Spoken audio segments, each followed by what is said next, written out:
Cliff. Good morning. Good morning. Can you hear me? Yes. All the way in the back? Yes. Great, that's good news first thing this morning. I am Diana Whitney. I am delighted to be here with you. When I was invited to speak at the conference this year, Jean was my first coordinator of this wonderful team, and he said, "What would you like to talk about?" And I said, "Well, everyone knows I do very large-scale corporate work. I can talk about that." He said, "Yes, and I do a lot of work on spirituality and appreciative inquiry. I could talk about that. But I'm very interested in the issue of women in the world." And he said, "Let me talk to the committee." And the committee came back and invited us to speak on this topic. They also said to me, "Please invite some people who are younger than you are and from a different country." And I thought, oh, the young part's easy, right? Yeah, that's easy. But who's doing this work in appreciative inquiry? And then I had this very happy reunion. Tanya and I had met in South Africa about 4 years ago, 2010, ooh, a long time ago. And Peggy Holman, whose work in open space and the book Emergence, I highly recommend. Peggy and I were in a lovely conference center, and we were saying, what's happening out in the world? Tanya said, "Come with us, we'll show you." So we went out for an evening with Tanya to meet with homeless people, not to feed them, the trucks and the food was there, but to listen to their stories. And I can still remember the gentleman that I talked to and his stories. So when Tanya emailed me and said, "It's been too long, and I'm doing work in gender and inclusion and diversity using appreciative inquiry with my colleague Marlene," and I said, "Oh, do you think we could have a Zoom?" They didn't know in that first Zoom that they were trying out to be on stage with me. It was a no-brainer. So here we are. Today, this is the day of the conference that is focused on social change, social issues. So we're going to talk a little bit about that. I'm going to talk a little bit about some very early ideas of what would a relational theory of social change be like. We have a case. We're going to share the work that Marlene and Tanya have been doing. It's very extraordinary work. And one of the things that's interesting is it was a summit of about 20 people. So an intimate summit. So all of you who think, we can't do summits because they're so big, this will show you can do the methodology. Then we have, most of the time is dedicated to you. And we're going to have you do what we're calling an appreciative inquiry mashup. Having an opportunity to talk about your skills and your capacities, the way you use appreciative inquiry, and then ask the question, what is it that we, who are AI practitioners, can contribute to the world around these very challenging issues of gender equality and safety and inclusion? And of course, we're going to ask you to do something about it before you leave. So there we are. That's our plan for the day. So I am going to do a social change, I can't even call it 101. Whatever the basic class is, this is probably social change Wikipedia. Because being invited into the day on social change was an invitation for me to learn. My work is organization development. So I started looking. First of all, it's important to understand social change is about social patterns. And those of you who are part of the Taos Institute understand that we don't look at human behavior from a social constructionist point of view. We're looking at the patterns, the interactions, the ways we are together It's not about a human behavior, a human mindset, or human thinking about things. It's about our relationships. It's about, we saw all yesterday about the communication patterns that we've been invited to by Jeannie and Joan and Sherry and Jackie. So how we go forward together. The other thing is that a social issue touches everyone. I mean, I could say, how many of you are married with a woman? How many of you have daughters in your life? Aunts? How many of you have a mother? Ah, there we have it. All right, every single one of us is impacted by the state of women in the world. And we all must pay attention to that. Social issues are public agendas. They're about an issue, not an organization, not a community, not a place. They're about something that is a weave, a narrative, numbers of narratives. So then I started to look at, well, what are the dominant theories of social change? And I will say, I don't know them all. You know, one is that as we get new technology, we change. Of course, we all know, what did the cell phone enable in your life? Right? What does this enable? Whatever this cute little thing is, right? So there's technical theories of social change, evolutionary theories that we are on an evolutionary curve, or developmental cycles of up and down. What I learned by reading about all of these theories, and it should be no surprise, is they're deficit-based. Three things. They put most people in a passive position. Right? In order to change, somebody has to change something for us. Or change is going to happen to us. Things evolve and we feel it. So people are not invited to be active and engaged. Well, that's how appreciative inquiry found organizations 35 or 40 years ago. That people were cogs in the wheel of industry, not active voices. So how do we bring people into active participation in the creation of societies that we want? The second thing that I've discovered is an awful lot of social change theory says we have to fight. It's conflictual by design. We have to, and Marxism is, you know, kind of at the heart of it, and I can't claim to understand Marxism, but that the way we create social change is we overthrow, we fight. And so again, a deficit impulse to create the world we want. So the question, and it is really just a very big question, what does social constructionism, what does appreciative inquiry have to offer toward a new understanding of how we might create social change, be with people to bring about social change? So then the issue of today for the three of us came about when the Me Too movement. Now, every one of you probably has some other language. Me Too, time is up, Me Too PhD. I loved it that Anastasia says, wasn't that a great orgasm? Bringing body language, but I can talk about a president who says pussy grabbing. We can talk about date rape. We can talk about the abuse in the Catholic Church. We can talk about the vocabularies are depressing. But here's what happens. Those stories are real.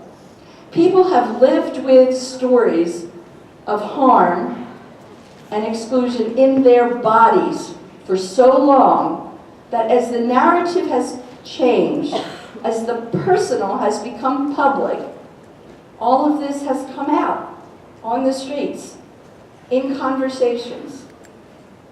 And so we all have an issue, all of us. Not just the women in this room, not just the men who say, oh, I have a daughter, so I really care about this. all of us. In the past 2 years, as I've been kind of curious and wondering about this, I've only had one man say, you know, Diana, I've been wondering if something that I did when I was in college at the university, maybe I harmed a woman and I didn't know it. Maybe I pushed myself too much. I have had hundreds of women tell their story. So there's a ratio we want to change. We want safety for everyone to say, yeah, this is a social pattern that we're part of, and it is taking us down. What can we do? How can we make a change? So after weeks, months, my friends, my family getting tired of hearing me talk about it, and then the other part was the joke was, wait, I'm like an appreciative inquiry person, and all I'm doing is complaining about what's happening to women in the world. All I'm doing is passing on these stories. It's like, okay, take your own medicine, Diana. So I started saying, what can we do? Now, those of you who were with us in Amsterdam, I think 2 years ago at the Conference on Positive Change, I began to say that there's something missing from appreciative inquiry. And that is, appreciative inquiry must start with compassion. In an organization, I've gotten by, we've all gotten by, can come in and say, what's the problem, let's flip it.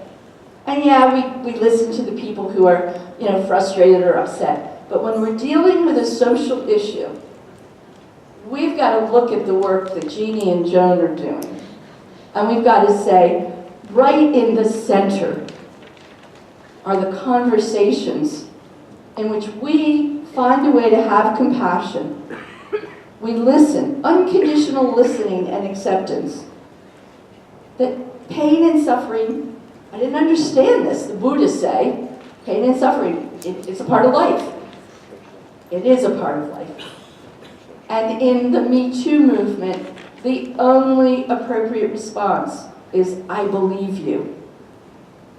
You don't argue with somebody's experience. You don't tell them about your own.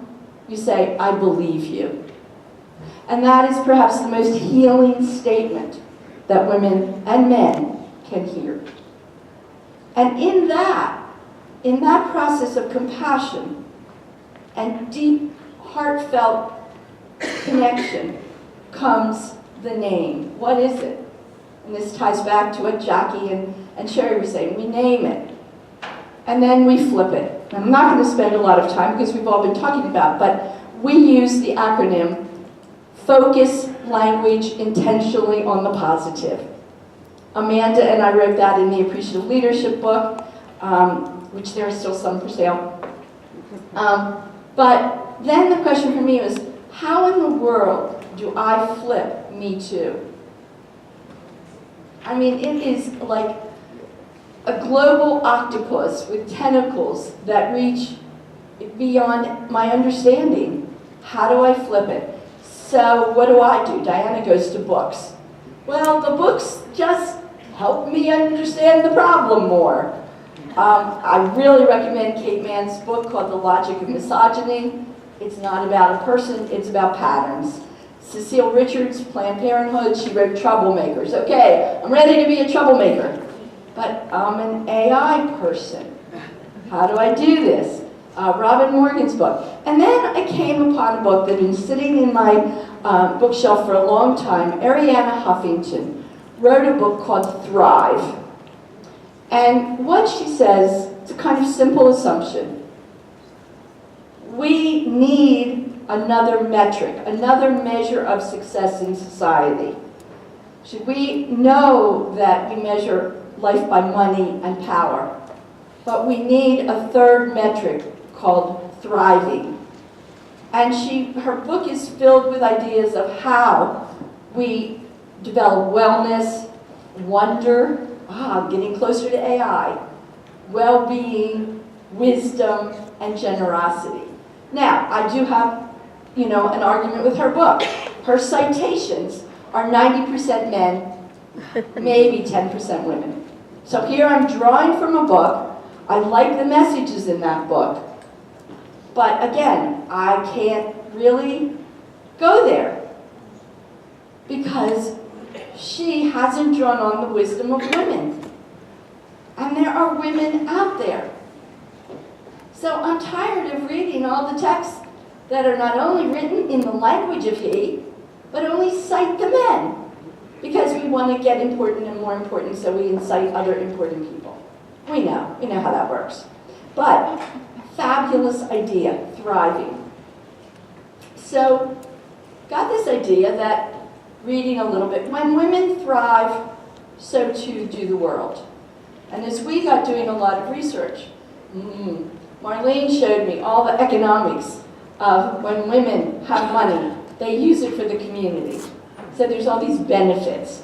So I landed on this notion of thriving women, thriving world.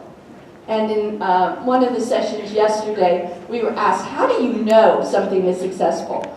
Well, I decided I knew this was going to be important because I got invited to speak at the International Positive Psychology Association, the conference coming up in Melbourne in July 2019. We will do a full day Appreciative Increase Summit on Thriving Women, Thriving World. So that invitation came. I'm going again. No idea what I'm going to do. I'm out of my comfort zone. I know organizations, I know leadership, but I'm going to say yes. And then the invitation here, the reunion with Tanya and Marlene. And we have decided to write a book.